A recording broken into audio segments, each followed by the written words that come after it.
જામનગરના બચ્ચુનગર વિસ્તારમાં આજે તંત્રએ મોટી કાર્યવાહી હાથ ધરી છે, જ્યાં નદીના પટમાં થયેલ ગેરકાયદેસર દબાણ પર સીધો બુલડોઝર ફેરવાયો।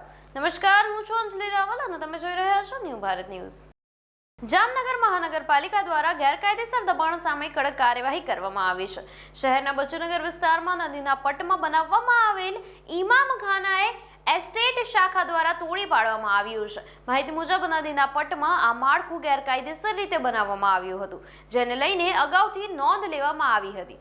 અંતે તંત્રએ પોલીસ બંદોબસ્ત વચ્ચે ડિમોલિશન કાર્યવાહી હાથ ધરી હતી અને આ કાર્યવાહી દરમિયાન 2 હિટાચી અને 3 જેસીબી મશીનોની મદદથી સમગ્ર માળખું ધરાશાયી કરવામાં આવ્યું હતું। સ્થળ પર અધિકારીઓની હાજરીમાં આખી પ્રક્રિયા પૂર્ણ કરવામાં આવી હતી અને મહાનગરપાલિકાના જણાવ્યા અનુસાર આશરે 12,000 સ્ક્વેર ફૂટ જેટલી સરકારી જમીન દબાણ મુક્ત કરવામાં આવી છે। આ જમીનની અંદાજિત કિંમત લગભગ 2 કરોડ રૂપિયા જેટલી હોવાનું કહેવામાં આવી રહ્યું છે। ત્યારે આ સમગ્ર કાર્યવાહી દરમિયાન કોઈ અનિચ્છનીય ઘટના ન બને તે માટે પોલીસનો કડક બંદોબસ્ત પણ ગોઠવવામાં આવ્યો હતો। તંત્ર દ્વારા સ્પષ્ટ સંદેશ આપવામાં આવ્યો છે કે ગેરકાયદેસર દબાણ સામે આગળ પણ આવી કાર્યવાહી ચાલુ રહેશે। ધર્મેન્દ્રસિંહ જાડેજા, ઇન્ચાર્જ દબાણ નિરીક્ષક જામનગર મહાનગરપાલિકા।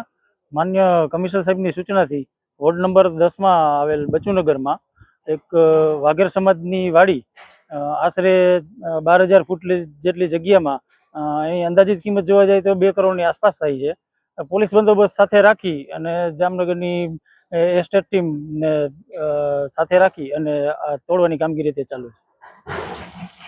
ત્યારે આને લઈને આપનો શું અભિપ્રાય છે? અમને કોમેન્ટ સેક્શનમાં જરૂરથી જણાવશો અને જોતા રહેશો ન્યૂ ભારત ન્યૂઝ। નમસ્કાર।